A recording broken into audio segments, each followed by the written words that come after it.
Indonesia, Merdeka, Merdeka, hiduplah Indonesia Raya.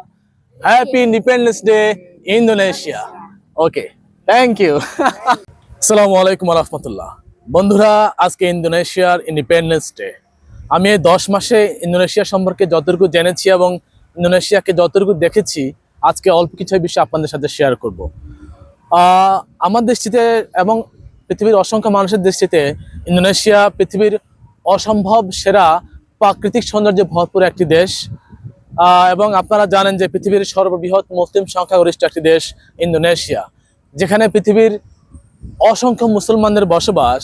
সেখানে আমাকে যে বিষয়টা অবাক করেছে, এখানে কোনো ধর্মের নামে ব্যবসা করার জন্য কোনো রাজনৈতিক দল আমার চোখে পড়েনি এবং তাদের অস্বাভাবিক কার্যকলাপ আমার চোখে পড়েনি। ইসলামিক এক্সট্রিমিজম কি জিনিস ইন্দোনেশিয়াতে আমি এখন পর্যন্ত দেখিনি। যাই হোক, আপনারা জানেন যে ধর্মের নামে ব্যবসা করার জন্য রাজনৈতিক দল যেখানে আছে, সেই অঞ্চলগুলোর কি অবস্থা আজকে। আমার সবচেয়ে বেশি যে বিষয়টা ভালো লাগে ইন্দোনেশিয়াতে, এখানে মানুষগুলো কাউকে নিয়ে কারো কোনো ভাবনা নেই, নেতিবাচক ভাবনা নেই। যে যার মতো করে জীবন যাপন করছে, পারস্পরিক শ্রদ্ধা সম্মান ভালোবাসা রেখে প্রত্যেকেই মিলেমিশে জীবন যাপন করছে। এখানে রহিম কি করলো, করিম কি করলো, কারো নিয়ে কারো কোনো নেতিবাচক ভাবনা নেই। প্রত্যেকের জীবনকে নিজেদের মতো করে উপভোগ করছে, কাউকে ডিস্টার্ব করা ছাড়া। আমরা তো বাঙালি যে এরকম যে মানে মানুষকে নিয়ে চিন্তা না করলে, কাউকে বাঁশ না দিলে, কাউকে কিভাবে ক্ষতি না করলে, এইসব চিন্তা না করলে আমাদের ভাত হজম হয় না।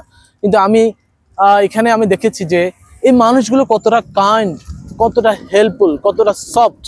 মানে এখানে আমি দেখেছি, আমি যে বিশ্ববিদ্যালয়ে পড়াশোনা করি, এটা একটা গ্রামের মতো। আমি এখানে দেখেছি যে পোশাকের কি অবাধ স্বাধীনতা। মানে আমাদের দেশের কাঠমোল্লারা হলে বলতো যে পৃথিবীতে গজব নেমে গেছে, অথচ এখানে কাউকে নিয়ে কারো কোনো ভাবনা নেই, যে যার মতো করে জীবন উপভোগ করছে। এই যে আমার পিছনে যে ভদ্র মহিলাদেরকে বসতে দেখছেন, এখানে এরা কিছুক্ষণ আগে দেখলাম যে মিউজিকের সাথে নাচানাচি করছে। আমাদের দেশে হলে বলতো যে এরা পাগল, আর কাঠমোল্লারা বলতো এরা এরা জাহান্নামী। যাই হোক, অথচ আমার সবচেয়ে ভালো লাগে যে আমি প্রায় দেখি যে ভদ্র মহিলারা 40 50 বা মহিলারা, নারীরা, এরা বিভিন্ন সময় বিভিন্ন জায়গায় দল বেঁধে ঘুরতে যায়, সাথে হাজবেন্ড থাকে না, সাথে কোনো বাচ্চা কাচ্চা থাকে না। দারুণ। মানে সত্যিকার অর্থে যে কিভাবে মানুষ সুখে শান্তিতে থাকতে পারে, কাউকে ডিস্টার্ব না করে, আমি এটা দেখেছি ইন্দোনেশিয়াতে। এছাড়া আমি যদি পোশাকের স্বাধীনতার কথা বলি, আমি দেখেছি এখানে পোশাকের যে স্বাধীনতা দেখছি, আমাদের দেশে যদি এটা হইতো, দেশের প্রেক্ষাপটে যেভাবে আমি দেখছি, প্রতিদিন 10 থেকে 15টা বলাৎকার এবং ধর্ষণের ঘটনার চোখে পড়তো। কিন্তু এখানে আমি ধর্ষণ কি জিনিস, বলাৎকার কি জিনিস আমার চোখে পড়েনি। যে যার মতো করে পোশাক পরছে, যে যার মতো করে জীবন যাপন করছে। মসজিদে গিয়ে দেখি পুরুষ মহিলা নামাজ পড়ছে, যদিও তাদের জন্য জায়গা আলাদা, কিন্তু মসজিদে গিয়ে নামাজ পড়ছে। কিভাবে কে নামাজ পড়লো, বাচ্চারা, মানুষ শর্ট প্যান্ট পরে মসজিদে ঢুকছে, মসজিদে লুঙ্গি রাখা থাকে, এনারা লুঙ্গিকে সারুন বলে, লুঙ্গি নিয়ে নামাজ পড়ে আবার লুঙ্গি রেখে শর্ট প্যান্টটা পরে, মানে শর্ট প্যান্টটা যে অবস্থায়, সে অবস্থা থেকে মসজিদ থেকে বের হয়ে যাচ্ছে। কাউকে নিয়ে কাউকে কোনো মাথা ব্যথা নাই। কাঠমোল্লা কি জিনিস, তৌহিদি জনতা কি জিনিস, ইসলামিক এক্সট্রিমিজম কি জিনিস, আমি ইন্দোনেশিয়াতে দেখিনি। এছাড়া আরেকটা বিষয় আমার যেটা ভালো লাগে, যখন খেলার মাঠে যাই, তখন দেখি যে ষাটোর্ধ্ব মানুষগুলো খেলতে আসে, এবং কি সুন্দর তাদের স্ট্যামিনা, কি সুন্দর তাদের ফিটনেস। আরেকটা বিষয় দেখেন, আজকে ইন্দোনেশিয়ার ইন্ডিপেন্ডেন্স ডে। আজকে যারা ইন্দোনেশিয়াকে গড়েছে, আপনারা জানেন যে ইন্দোনেশিয়া স্বাধীন হয়েছে, ডাচ এদেরকে কন্ট্রোল করেছে বহু বছর ধরে। আমাদেরকে যেমন ব্রিটিশরা কন্ট্রোল করেছে, কলোনিয়ালিজম ছিল এখানে, ডাচ কলোনিয়ালিজম ছিল। তারপর তারা জাপান থেকে স্বাধীনতা অর্জন করেছে।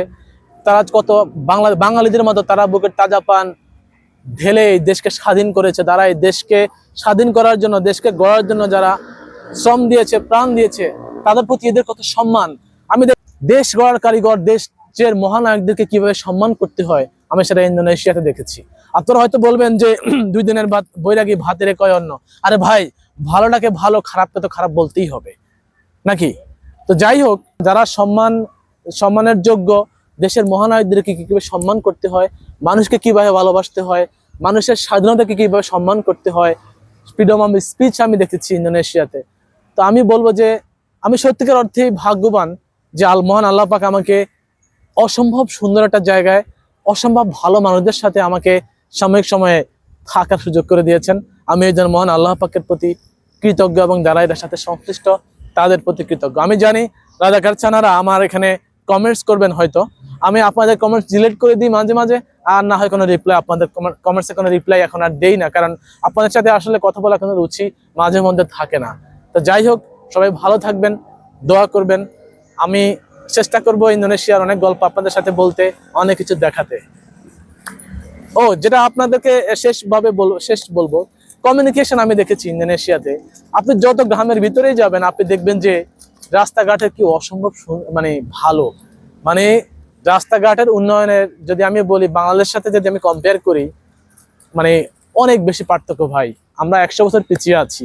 আর মানুষের চারিত্রিক বৈশিষ্ট্যের কথা যদি বলি, আমরা ইন্দোনেশিয়ার মানুষের সাথে বাঙালিদের সাথে আকাশ পাতাল পার্থক্য। সবাই আমরা মানুষ হই, আমরা ভালো মানুষদেরকে ফলো করি, কিভাবে ভালো থাকা যায়, মানুষকে সম্মান করা যায়, আমরা শেখার চেষ্টা করি।